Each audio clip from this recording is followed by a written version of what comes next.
جانور کو خصی کرنا، اس کا شرعاً کیا حکم ہے؟ چنانچہ جانور کو موٹا، تازہ اور فربا بنانے یا کسی منفعت کی نیت سے، فائدے کی نیت سے جانور کو خصی کرنا جائز اور درست ہے۔ ہاں، اگر خصی کرنے کا مقصد کوئی منفعت نہیں بلکہ اس سے کھیل کود، لہو و لعب یا جانور کو لڑانا ہے تو پھر یہ صورت اس کے لیے حرام اور ناجائز ہو جائے گی۔ چنانچہ اس سلسلے میں جو ہے بدائع الصنائع کے اندر اور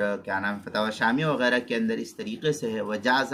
خصاء البہائم حتی الحرہ واما الخصاء الآدمی فحرام قبل او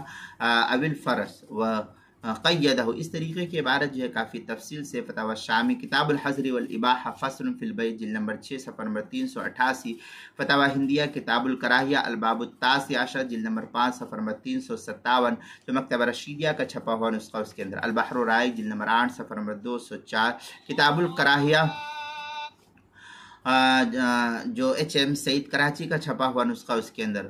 تکملہ فتح القدیر جلد نمبر 8 صفحہ نمبر 497، مسائل متفرقہ جو مکتبہ رشیدیہ سے چھپا ہوا نسخہ ہے اس کے اندر۔ اسی طریقے سے